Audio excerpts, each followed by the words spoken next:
Le château de Cerquigny, 31 décembre 2023. Le château d'Aunay-les-Bois, dans la nuit du mardi 7 au mercredi 8 décembre 2021.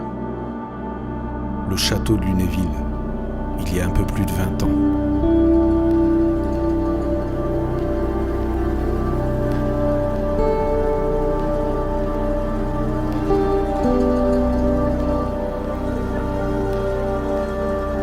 C'est une catastrophe comme on ne l'a pas vue depuis longtemps. Le château de Lunéville, c'est le symbole du renouveau de Lunéville. Et aujourd'hui, quand on voit ce désastre, c'est effrayant. Aujourd'hui, on va parler d'un sujet sérieux, puisqu'on va évoquer quelque chose dont on ne parle jamais, mis à part quand il y en a un, l'incendie. Et plus particulièrement le risque d'incendie dans les châteaux. Comme vous l'avez vu à travers ces quelques exemples que je vous ai présentés, c'est un réel danger pour les propriétaires de châteaux. Et sur une invitation de Dominique de la Fouchardière, qui est assureur, courtier en assurance chez SLA Assurance, eh bien, on a eu l'occasion, j'ai eu une invitation à le rejoindre dans un château qui est assez exceptionnel, en Dordogne, au château de Puymartin. Et j'ai pu assister à certaines discussions, certains échanges entre lui, les propriétaires et aussi les pompiers qui sont venus sur place pour faire une visite, pour contrôler, pour discuter avec les propriétaires des différents plans, etc. Et c'est ce qu'on va voir aujourd'hui. Et donc, avant de démarrer, évidemment, on est sur une chaîne dédiée au château. Donc, je vous propose de regarder cette petite introduction qui va permettre de planter un peu le décor avec cette présentation du château de Puymartin. Bienvenue au château de Puymartin. Il se trouve à côté de Sarlat, dans le Périgord noir. Puymartin, c'est un château familial qui appartient à la même famille depuis 650 ans. Le château conserve depuis des siècles des archives, du mobilier, des tapisseries et un cabinet mythologique classé au monument historique. Voilà, cette petite introduction, c'était surtout pour vous présenter le château rapidement et aussi vous présenter l'une des personnes qui est impliquée au château de Puymartin. Et maintenant, on va passer à une présentation plus approfondie de l'histoire du château et vous montrer un petit peu les intérieurs également avec Xavier. Ce château est dans ma famille depuis 1450, depuis la fin de la guerre de 100 ans. Il n'a jamais été vendu depuis cette époque-là. Il y a eu des restaurations au cours des siècles, dont au XIXe siècle, mon arrière-grand-père qui a fait d'importantes restaurations. Grâce à lui, le château est en super bel état aujourd'hui. C'est un château qui est un petit peu féerique, car avec ses tours, on a l'impression que c'est un château de conte de fées un petit peu. Voilà. Et dans ce château, il y a une pièce spécifique, qui s'appelle le cabinet mythologique, qui a été faite au XVIIe siècle par un de mes ancêtres. Et c'est des scènes mythologiques sur des boiseries, qui a été d'ailleurs classé monument historique et qu'on est en train de faire restaurer avec l'aide de la Fondation du patrimoine. Et donc, il n'est pas dans la pièce actuellement, il est en restauration dans le Maine-et-Loire. Il reviendra dans le château au mois de novembre, je pense. Et actuellement, on a fait sa reproduction quand même, qui permet de le voir quand même. Donc ça, c'est la pièce unique du château. Il y a très peu comme ça en France. Voilà. Et dans le château aussi, ce qu'il y a, c'est de belles tapisseries, tout un ensemble de tapisseries du XVIIe siècle qui a été apporté par une ancêtre, c'est une dot, la fille de Scipion Sardini, qui est fille de Scipion Sardini et d'Isabeau Lumey, qui a apporté avec elle ces tapisseries. Et qui trônent magnifiquement dans ce qu'on appelle la grande salle du château.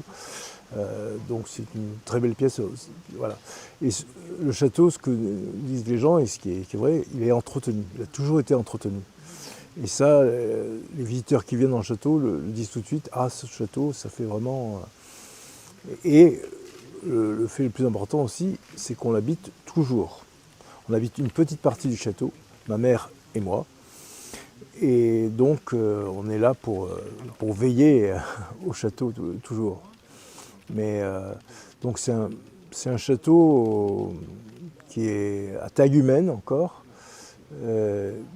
Et alors, bien sûr, aussi ce qu'on a dans le château, ce qu'on ne voit pas forcément, c'est la Dame Blanche, notre fantôme, c'est une terrible histoire qui se serait passée pendant les guerres de religion, c'est-à-dire au XVIe siècle, à la fin du XVIe siècle. C'est une ancêtre qui avait fauté, et le problème, elle a été surprise par son mari dans les bras de son amant, et le mari a passé par le fil et l'épée l'amant, et ensuite a repris sa femme dans la tour, où elle serait restée jusqu'à la fin de sa vie. Et maintenant, elle viendrait hanter le château. Alors, apparemment, ça paraît une légende, mais mon père l'avait vu à plusieurs reprises, et il y croyait vraiment. Il me disait toujours, il ne faut pas se moquer de ça, parce que lui, il y croyait. Et on a eu des gens qui ont ressenti et vu la Dame Blanche. Il y a quelques années de ça, on avait encore 2 chambres d'hôtes dans le château, et une chambre d'hôtes qui était juste en dessous de la chambre de la Dame Blanche. Et il y a un couple qui est venu passer 4 nuits. Et la 4e nuit, la dame, et seulement la dame, s'est réveillée au milieu de la nuit et a vu une silhouette blanche le long des solives du plafond. Et le lendemain matin, elle a dit à ma mère, j'ai vu la Dame Blanche. Alors que le mari, lui, n'avait rien vu. Et ça, c'est souvent comme ça. Hein. C'est moi-même, en faisant des visites, parce que dans la chambre de la Dame Blanche, justement, dans cette tour, j'ai eu une fois une personne qui s'est mise littéralement en transe, en pleine visite. Elle a dit, je la vois, je la sens. Les autres visiteurs et moi-même ne voyions rien. C'est normal. Et après, elle s'est calmée un petit peu. Mais c'est souvent comme ça. Les gens qui ont des talents médiumniques ressentent des choses, alors que ceux qui n'en ont pas ne voient pas. Et moi, beaucoup de médiums, parce qu'on a eu beaucoup de médiums qui sont venus de ces châteaux, m'ont dit « vous êtes un esprit fort ». Et je crois que c'est parce que mon père avait vu la Dame Blanche, l'avait ressenti, ça ne le rendait pas vraiment heureux, et moi je pense que je me suis protégé de ça. Voilà. Mais il faut quand même préciser une chose, c'est qu'elle ne sait pas un mauvais esprit. Elle veille sur le château quand même, et elle assure une bonne publicité au château finalement. Parce que beaucoup de gens arrivent à Sarlat et ne demandent pas le château de Plomartin, ils demandent le château de la Dame Blanche. Voilà. Et on les envoie à Plomartin. Voilà, donc ce château, c'est ça, mais c'est aussi... il y a quelque chose dans le château, comment dire, on sent que c'est un château vivant. C'est pas un musée. On l'habite, on est ouvert à la vie depuis 50 ans, 52 ans précisément. Et on sent que ce château, il vit toujours. Et en effet, il vit toujours. Voilà. Et aujourd'hui, on essaye de faire encore d'autres choses, des animations aussi l'été, des visites théâtralisées aussi, qui est beaucoup. On fait même un escape game l'été avec la Dame Blanche, mais aussi les chevaliers. Voilà. Mais c'est avant tout un château de famille. C'est ça qu'il faut retenir. Et on compte le conserver. Voilà. Ma sœur, ma nièce avec qui vous avez parlé tout à l'heure, et moi, donc on est très attachés au château. Après cette présentation, on va maintenant rentrer dans le vif du sujet avec le colonel Alain Rivière, qui est le directeur départemental des pompiers de la Dordogne, et qui va notamment évoquer l'importance de créer un lien entre les propriétaires des châteaux et les pompiers. Je ne vous en dis pas davantage, je vous laisse regarder. Pour les sapeurs-pompiers de Dordogne, c'est fondamental de pouvoir protéger donc, ces joyaux de notre patrimoine en Périgord. Et nous essayons d'être au maximum aux côtés des propriétaires pour les aider à préserver ce patrimoine extrêmement riche, à la fois au niveau de l'architecture, mais également au niveau de son contenu, qui est extrêmement riche en archives, en objets d'art. Et là, on l'a vu dans ce cabinet mythologique qui doit être absolument préservé.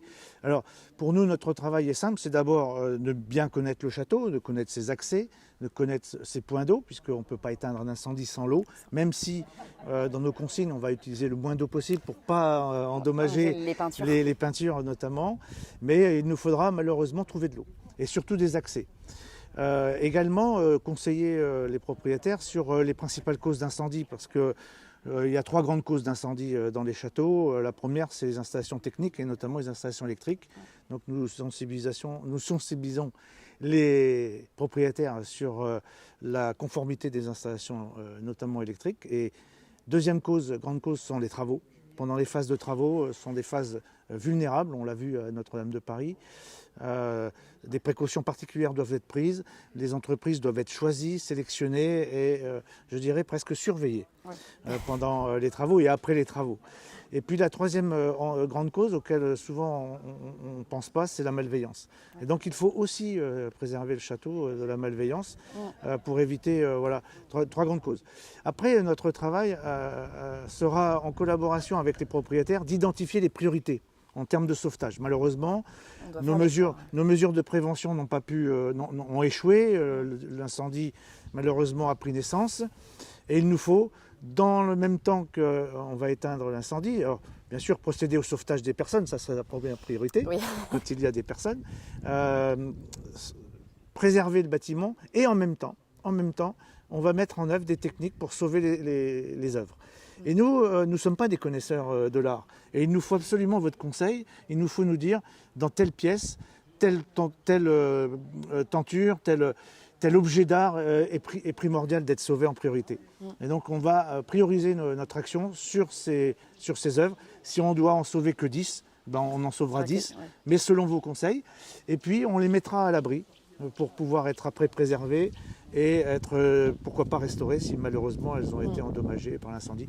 Et après on poursuivra l'opération. Donc voilà. Donc la connaissance mutuelle des lieux est importante, mais aussi la connaissance mutuelle des personnes. Parce que quand on se connaît et qu'on a confiance, l'intervention se passera au mieux. Et pour nous aussi, c'est pareil. Si on vous connaît, on a confiance. Mais surtout, ce qu'on souhaite, c'est que ça n'ait jamais lieu et qu'on se retrouve que dans des moments comme ça conviviaux. Exactement. On va maintenant aller rejoindre le lieutenant Laurent Delmas, qui est en charge de la mission de sauvegarde du patrimoine en Dordogne, et Dominique de la Fouchardière de SLA Assurance. Ils vont évoquer deux plans qui existent et que vous ne connaissez probablement pas encore, qui sont les plans d'établissement répertoriés qu'on appelle étarés et aussi les plans de sauvegarde des biens culturels. Ces deux plans sont bien distincts et Laurent et Dominique vont vous expliquer un petit peu les différences et vont aller rejoindre la garde des pompiers pour évoquer justement et présenter ces deux plans. Regardez. Aujourd'hui, nous sommes au château de Puymartin, dans le Périgord noir, et dans le cadre de la manœuvre de la garde des sapeurs-pompiers de Sarlat, nous allons voir avec la garde le plan d'établissement répertorié que les pompiers disposent du château de Puymartin. Ce plan d'établissement répertorié comporte tous les accès pour les véhicules incendie, les points d'eau et les coupures des énergies. Donc parallèlement au plan d'établissement répertorié, il existe le plan de sauvegarde des biens culturels qui, lui, doit être fait par le propriétaire. Et ce plan est conservé au château et il est donné aux sapeurs-pompiers à leur arrivée pour la priorisation des œuvres à évacuer. Ces plans-là, bien sûr, ne sont pas du tout la même chose, mais on les associe pour travailler ensemble. Ce plan des biens culturels est aussi en étroite collaboration avec les assureurs, bien sûr, qui, eux, peuvent estimer les œuvres. Voilà. Oui, alors effectivement, c'est tout à fait important ce que vous rajoutez, lieutenant. Alors ici, on est effectivement aux portes de Sarlat, à quelques kilomètres dans ce beau château de Puymartin. Je crois que c'est important, en effet, ce que vous avez dit à l'instant à propos donc, du plan étaré et du plan de sauvegarde des biens culturels. Le plan étaré donc, est à la charge des pompiers, alors que le plan de sauvegarde des biens culturels doit être fait ou préparé par les propriétaires des châteaux. Voilà. Donc moi, je dois insister sur ce sujet pour qu'il y ait une vulgarisation de ce sujet-là qui est tout à fait essentiel. La protection des œuvres d'art à l'intérieur des monuments, si on ne les fait pas, s'ils sont nulle part répertoriés, on ne pourra jamais les sauver. Voilà. Il faut savoir que le plan de sauvegarde des biens culturels ne peut être fait que par le propriétaire. C'est lui qui connaît la valeur de ces œuvres, où elles sont placées, et la priorisation pour l'évacuation, ou la protection, parce que la doctrine des plans de sauvegarde des biens, c'est soit on évacue, soit on protège. Voilà. Donc mais là maintenant, avec M. de la Fouchardière, on va rejoindre l'équipe de garde qui est à l'intérieur du château, et on va détailler ensemble et se remémorer le plan d'établissement répertorié pour que la garde comprenne bien le plan et surtout les détails à prendre en compte. Donc pour vous aujourd'hui l'équipe de garde, donc voilà le plan d'établissement répertorié du château de Puymartin que vous connaissez, mais c'était juste pour vous remémorer. En fait, vous connaissez les accès puisque vous les avez vus. Là aujourd'hui vous avez contrôlé tout ce qui était les coupures des énergies, les accès pour les véhicules, pour les conducteurs, les points d'eau où ils sont. Et puis là on va parler maintenant donc purement des biens culturels à protéger dans ce château. Bien sûr, sachant bien sûr que la priorité des pompiers, c'est les personnes, les biens et l'environnement. Ça, on n'y dérogera pas, ce sera toujours ça. Mais pour vous, pour la garde d'aujourd'hui, eh bien, ce sera justement c'est axé sur la protection des œuvres. Donc ce qu'on fait, la priorité pour le château de Puymartin, la priorité des priorités, c'est au premier étage le cabinet mythologique. Si jamais il y a un incendie ici ou autre chose, une tempête, voilà, des infiltrations d'eau, vous me protégez en priorité ça, sachant qu'on ne peut pas l'évacuer lui. Voilà. La deuxième partie, ce qu'on fera quand on aura fait ça, on ira au rez-de-chaussée et je vous ferai voir toutes les œuvres à évacuer. Donc elles sont, n'oubliez surtout pas, vous savez que le petit bouclier bleu veut dire qu'il y a une œuvre à protéger ou à évacuer. Vous en rappellerez de tout ça, c'est facile, voilà. Donc ça c'est pour vous, ce plan reste au centre de secours, vous l'avez à la caserne, vous le prenez, n'oubliez pas de le prendre quand vous partez. Oui, et ce que je voudrais ajouter, c'est que ce cabinet mythologique, il est en hauteur. Il est plus difficile d'accès que d'autres œuvres d'art. Donc, on est en plein dans un sujet de prévention. Et donc, peut-être qu'il serait bien aussi de prévoir une porte coupe-feu, par exemple, qui protégerait peut-être un peu plus cette œuvre, qui est très exceptionnelle et qu'il faudrait envisager dans cette protection. Voilà, donc... Et de savoir que c'est comment, si on ne peut pas l'enlever, il faut la protéger. Donc comment la protéger, ça c'est un réel problème aussi. Donc en deuxième temps, nous on donne conseil aux propriétaires de mettre bien entendu toute la détection, les détecteurs de fumée, les portes coupe-feu qui vont au bon endroit, surtout pour empêcher les fumées de monter, c'est des gaz chauds qui prennent feu après. Donc ça, et surtout, il faut savoir que le service incendie de la Dordogne dispose de 3 berces de protection des œuvres des biens culturels, une qui est à Sarlat, une qui sera dans le nord de la Dordogne, une à l'ouest du département sur le Bergeracois et une autre berce qui est sur Périgueux. Donc là on dispose de matériel de protection et d'évacuation pour tout ce qui est les biens culturels. On a une berce de sauvetage déblaiement, c'est-à-dire c'est une berce qui est engagée sur des effondrements, sur des consolidations d'immeubles qui peuvent bouger. Et aussi à l'intérieur de cette berce, nous avons un lot de protection des biens culturels. Alors des bâches de protection, des couvertures de protection, ni plus ni moins du matériel de déménageur pour sortir les biens. Et après, nous avons aussi 3 autres lots qui sont plus petits, qui seront transportés dans un plus petit véhicule sur Sarlat, Bergerac et Nontron. Là, c'est plus facilement transportable qu'un gros véhicule. Voilà. Maintenant, je vous laisse entre les mains de Dominique de la Fouchardière et des autres protagonistes de cette journée. Vous allez découvrir des pièces du château, des cas concrets, et aussi vous allez pouvoir écouter une conversation très intéressante sur les risques d'incendie. Donc Laurent, on est bien ici sur la reconstitution du cabinet mythologique. Ok, bon, les fresques vont revenir quand? D'ici quelques mois, je crois? Oui, je pense que avant la fin de l'année, le vrai cabinet mythologique sera remis dans sa position.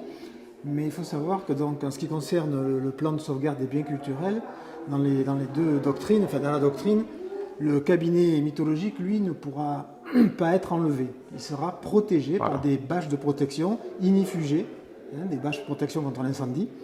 Et après, pour le cabinet mythologique. Et en ce qui concerne les autres pièces, elles seront avec les objets qui auront été priorisés par les propriétaires du château. Mais là, ils seront soit extraits du bâtiment et mis à l'abri, dans un point de rassemblement des œuvres, comme on dit. Et après, le reste sera pareil, par d'autres moyens, par d'autres bâches, par d'autres seront protégés. Voilà. Alors, ce qui est intéressant aussi de préciser, c'est que vous, quand les œuvres sont sorties du château, c'est plus votre problème. Voilà. C'est à ce moment-là le problème de la gendarmerie qui vient répertorier, qui sait que ces œuvres ont été répertoriées, et elle s'occupe ensuite de les protéger, de les garder dans un endroit. Voilà. Alors dans la constitution du plan de sauvegarde des biens culturels, nous, la doctrine qu'on donne aux propriétaires, que ce soit privé ou public, hein, Ouais. parce qu'il y a les châteaux, mais il y a aussi les musées Absolument. publics, les archives départementales, des choses comme ça. Le conservateur ou le propriétaire, lui, doit prioriser en 10 œuvres. On lui demande de prioriser les 10 premières œuvres qu'il faut extraire, les 10 premières œuvres. Après, une fois qu'elles sont soit extraites, soit protégées, donc celles qu'on sort, on les met dans un point de rassemblement des œuvres il a été établi au préalable avec le propriétaire, ce point de rassemblement. On ne le devine pas comme ça. Donc, on amène ces œuvres-là, et comme toutes les interventions, ou la plupart des interventions, la gendarmerie ou la police est engagée avec nous, de même que nos partenaires, Enedis, bien entendu, le gaz, tout ça, ils sont avec nous. Donc là, dans ce point de rassemblement des œuvres, ça ne peut être protégé, si c'est des œuvres de grande valeur, que par les forces de l'ordre.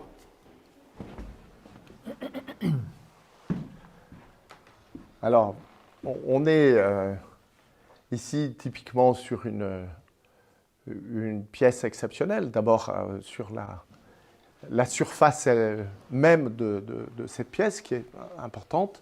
On est peut-être à 50 mètres carrés en surface développée. Un petit peu plus. Avec le sujet, c'est des embellissements. Il y a beaucoup d'embellissements, donc beaucoup de tapisseries. Je pense que c'est de la tapisserie au buçon et puis certainement de la tapisserie des Flandres. Alors, qui sont de l'embellissement, qui ne sont pas de l'objet. Donc, il faut faire un distinguo. Et ensuite, quelques œuvres intéressantes, dont ce piano qui a peut-être une certaine heure unitaire. Donc la difficulté, c'est de savoir si jamais il y avait un départ de feu ici, qu'est-ce qu'il faudrait faire dans votre plan d'intervention? Est-ce que vous, pour les sauver, vous les coupez ou est-ce que vous les protégez? Est-ce que vous avez un moyen pour les protéger? D'où, alors non, voilà la nécessité du plan de sauvegarde des biens culturels qu'on conseille à tous les propriétaires, bien sûr, de belles demeures, de châteaux. Il faut qu'il soit fait ce plan de sauvegarde parce que pour les sapeurs-pompiers, quand ils vont arriver, seul le propriétaire peut lui désigner la priorisation des œuvres. Voilà, c'est lui qui peut décider dans cette pièce qu'est-ce qu'on va sauver en premier. Alors, est-ce que ce sera ce beau piano qu'on va évacuer ou qu'on va protéger, ou après les tapisseries d'Aubusson? Deux choses. Soit on peut les découper, on les roule et on les extrait, soit on les protège avec des bâches ignifuges. Alors, si je comprends bien, c'est le propriétaire qui vous dit « faites ce que vous voulez ». Oui, parce qu'en fait, non, on ne peut pas faire ce qu'on veut, non, mais parce que sur le plan... Il vous donne le feu vert. Nous, quand il nous aura remis le plan de sauvegarde des biens culturels, les sapeurs-pompiers vont aller directement aux œuvres à sauver en priorité. Ça, le plan est établi, on sait que c'est la priorisation, par exemple, de cette pièce, ce sera le piano, le reste en deuxième temps. A priorité, on s'occupera du piano, si c'est ça qui est désigné en priorité.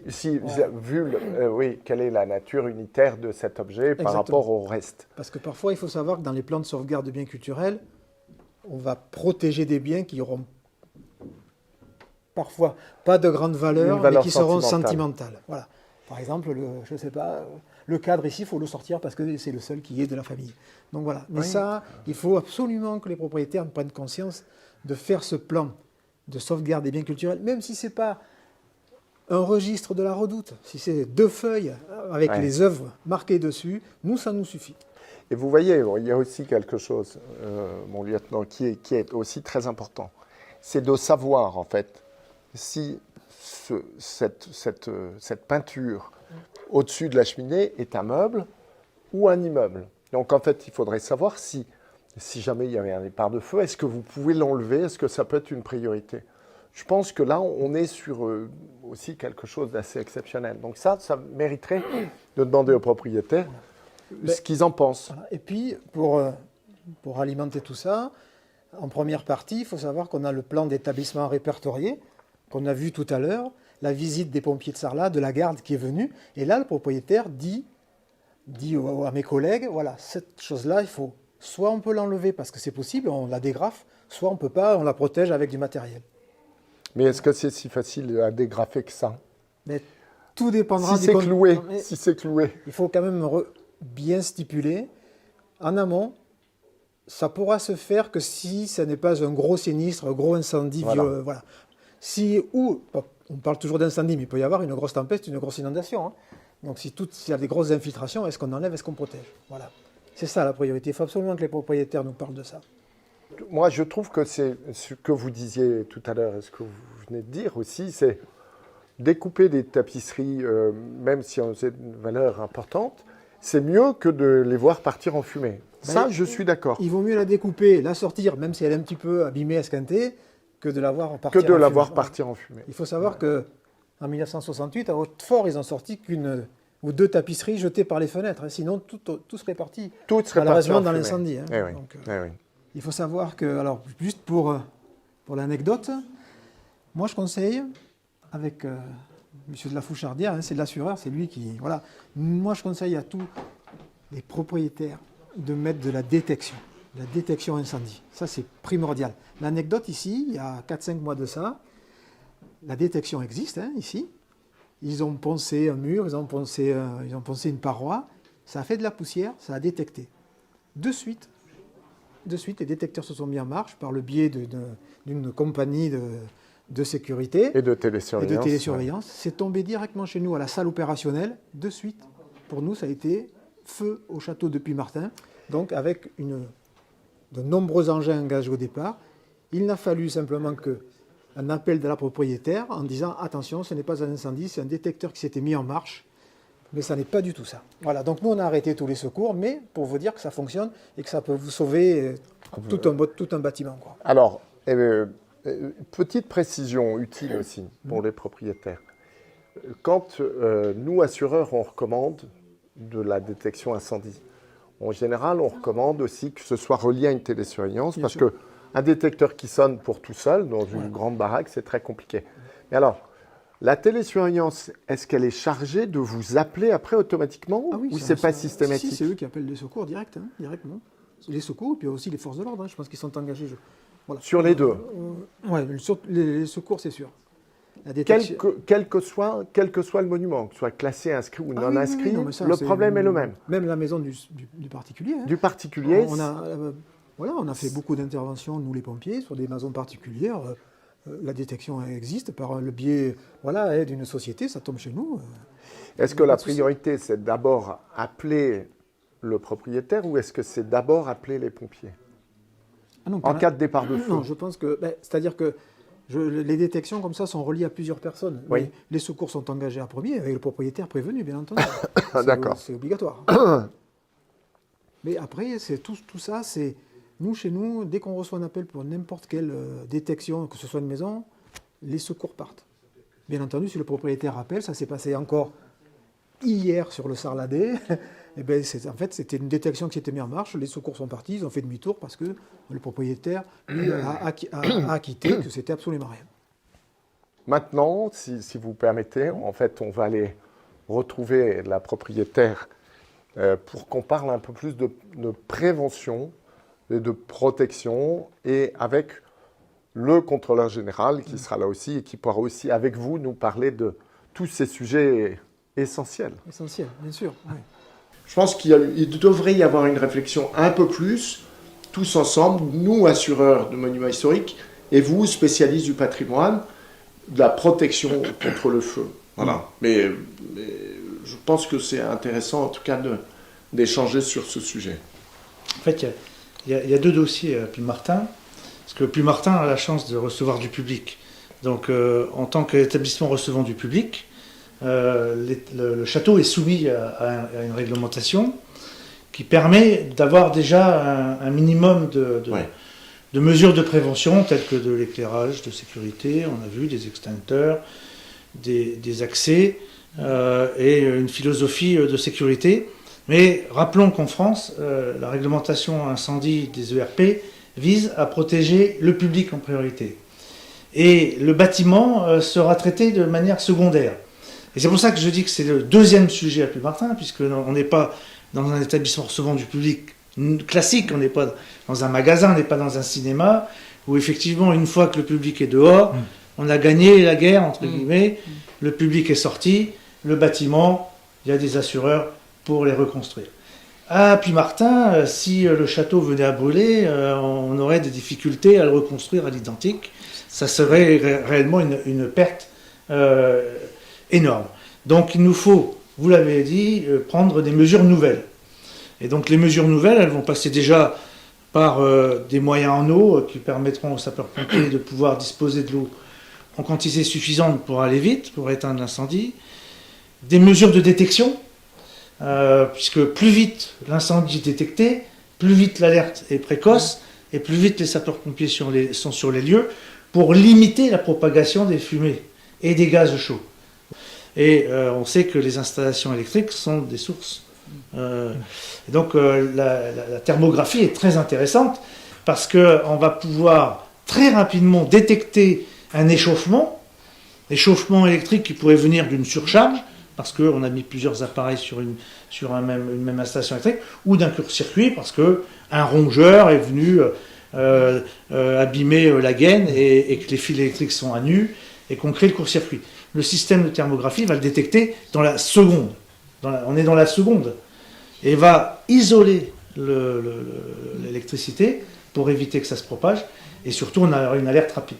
Donc, c'est toutes ces mesures qu'on essaye, avec le propriétaire, d'avoir des mesures stratégiques pour permettre, d'éviter que l'incendie naisse, et deux, si malheureusement il venait à naître, en limiter ses conséquences.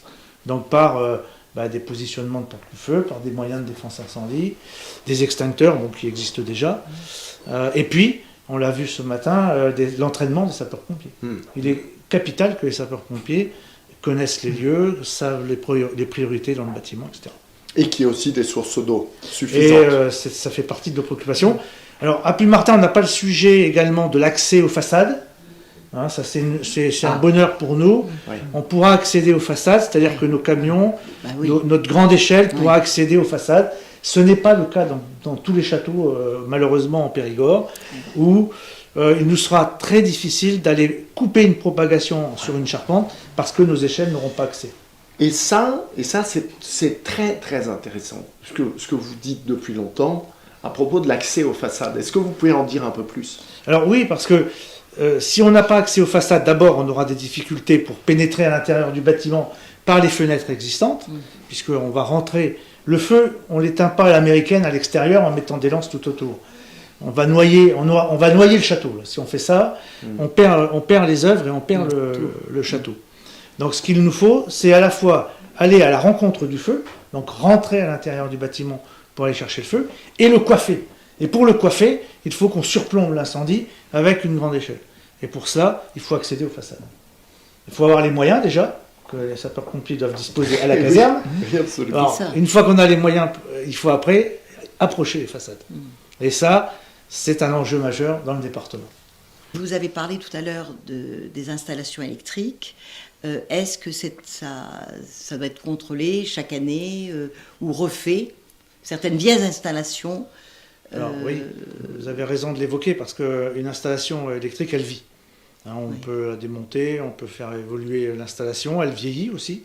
J'ai évoqué tout à l'heure les rongeurs qui pouvaient être à l'origine de destruction. Et donc, en tant qu'établissement recevant du public, déjà, vous êtes tenu à faire vérifier vos installations électriques tous les ans.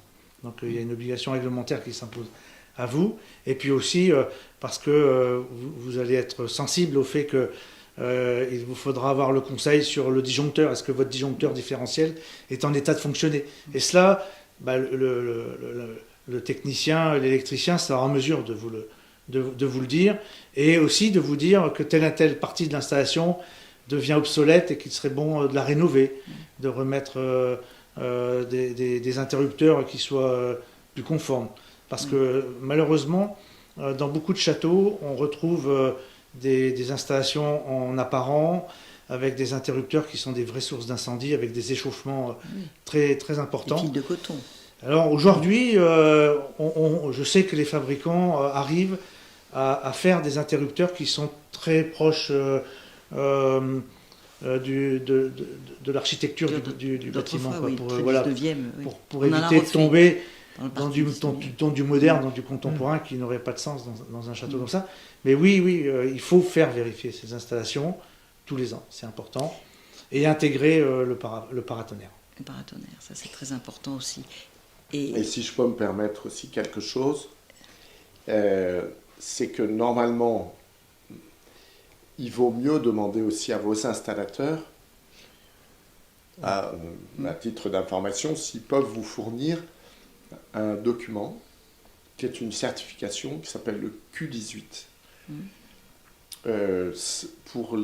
Parfois, certains assureurs, c'est un sujet important, parce que certains assureurs de monuments historiques vous disent, si nous n'avons pas de Q18, qui est la conformité des installations électriques, on ne veut pas vous assurer. Et c'est un peu la même chose aussi sur la conformité des installations d'extincteurs, un document qui est une certification qui s'appelle le Q4. Donc Q4, Q18, c'est très important. Ce n'est pas systématiquement demandé dans le monument historique, mais le problème, c'est qu'ici, comme vous le disiez, on est sur un ERP. Donc, il y a des commissions de sécurité. oui. Normalement, c'est conforme. Si c'est conforme au titre des ERP, on va retrouver la conformité à l'APSAD. Exactement. Vous faites référence aux l'Assemblée règles plénière. de l'APSAD Ouais. qui édictent des règles. Et généralement, ça va avec. Ça va avec, exactement. Donc, y a pas, Mais chaque année, moi je fais vérifier, j'ai quelqu'un qui vient vous avez un vérifier électricien compétent. électriciens, mais surtout pour les installateurs. Les extincteurs, vos installations Chaque année. d'extincteurs sont vérifiés. Ça, Et là, on a refait. Alors, une petite question. Bon, c'est peut-être pas de votre source, mais bon, on a dit que les nouveaux compteurs Linky. étaient, soi-disant, moins fiables Non, que. c'est faux. Et moi, j'ai eu peur parce C'est que faux. le disjoncteur est en haut du donjon. Oui, Donc, c'est pas pratique. Hein. Ah. Et je me suis dit, quand on l'a changé, ça c'est quelque chose qui me... voilà. Justement, opérationnellement, Je pour sais. les sapeurs-pompiers, quand ils vont arriver, si la coupure, pour nous, est facile au rez-de-chaussée, Je sais. ça sera Je sais, d'autant plus efficace. J'ai demandé, mais Ah oui. apparemment... Bon, les compteurs Linky, je vous rassure, ils sont pas non, plus j'ai eu ou moins à peur, l'origine hein. Moi j'ai eu d'incendie. très peur. Hein. Non, ça c'est les détracteurs, c'est les Ouais. Ça, les Linky détracteurs, qui ouais. le disent. Ouais. Mais c'est faux. C'est l'installation elle-même auquel il faut être vigilant. Mais vous voyez, Bernadette, c'est très bien ce que vous avez dit là à l'instant, à propos du disjoncteur dans les combles. Ça, à mon avis, c'est une priorité, c'est de l'enlever de là-haut pour le ramener au rez-de-chaussée. Puis s'il y a un départ de feu, vous puissiez couper tout de suite. Je sais. Et puis bien avant l'arrivée des secours, surtout. Bien avant, et c'est à Voilà, vous de le le propriétaire, savoir. si en amont il a coupé ses énergies déjà, pour nous c'est du temps de gagner. Si on n'a pas à aller chercher surtout. Voilà. Et quand ils ont changé le disjoncteur, j'aurais dû leur dire, écoutez, Ah oui, c'est étonnant. déménagez-le. Parce que c'est pas pratique. Et il a fallu qu'ils prennent... D'abord, il faut rentrer dans le château maintenant. C'est rare qu'on rentre maintenant dans... Ah oui, Si. souvent c'est à l'entrée, ouais, ou c'est un coffret, ça peut être Ouais. un coffret externe. Ouais. Il y a plusieurs Extérieur. solutions possibles. Extérieur, oui. Caché derrière une belle pierre du Périgord, matérialisée. Bien. Mais on vient de le changer encore, hein, parce qu'on vient de changer le disjoncteur. Ah, On a tout remis aux normes. Ça, c'est important. parfait. Oui, moi ce que je voudrais dire, c'est que les assises qui ont été imaginées et produites en Périgord, dans un des grands châteaux du Périgord, c'est une excellente idée. C'était vraiment une idée formidable et il y avait tous les corps de métier. Il y avait le colonel de gendarmerie, il y avait le patron de la DRAC, il y avait la BF, il y avait un certain nombre de personnes qui sont absolument essentielles. Les assureurs. Des assureurs qui intervenaient aussi, qui parlaient de comment assurer un monument historique et ensuite des tables rondes qui étaient passionnantes avec un échange entre les propriétaires, certains propriétaires et votre métier. Et il y a eu plein de questions et ça a fait naître énormément d'intérêt, de curiosité. Et moi, je pense qu'il faut continuer et il faudrait même que vous donniez quelques conseils aux autres régions de le faire aussi. C'est absolument Parrainer indispensable. les autres régions, parce que je trouve que l'idée est excellente. Oui, qu'est-ce que vous vouliez dire Déjà, nous aussi, à ces assises, il y avait le bouclier bleu, il ne faut pas les oublier. Oui, Parce c'est que le vrai. bouclier bleu. Et le c'est bouclier bleu, voilà, vrai. c'est international, donc C'est ça vrai. nous aide beaucoup. Puis maintenant, on forme les pompiers à ce fameux logo.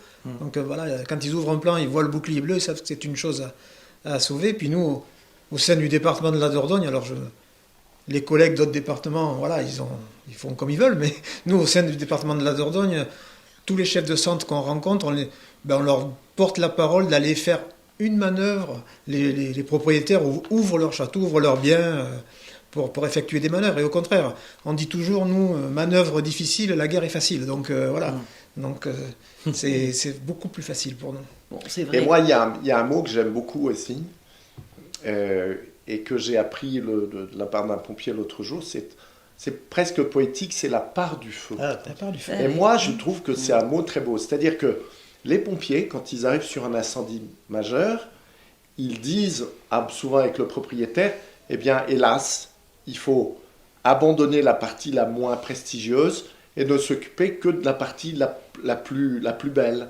la plus ancienne ou dans la meilleure état, quoi. Voilà, la part du feu, c'est un très beau mot qui met en valeur. C'est le principe ancestral des sapeurs-pompiers. Exactement. Quand à l'époque, on éteignait le feu en abattant les morceaux de construction pour éviter que le feu se propage, et on faisait ce qu'on appelle la part du feu. La part du feu. Moi, ce qui était perdu, malheureusement, c'était trop tard. Et ce qui était à sauver était prioritaire, et on faisait en sorte de créer cette barrière qui était la part du feu. Qui était la part du feu. Cette vidéo touche à sa fin, j'espère qu'elle vous a plu. Dites-moi en commentaire ce que vous en avez pensé et abonnez-vous à la chaîne si vous ne voulez pas rater les prochaines vidéos que j'ai préparées et que je vais bientôt publier. En attendant, je vous recommande de regarder cette vidéo avec Dominique de la Fouchardière et nous, on se retrouve très bientôt pour une prochaine vidéo.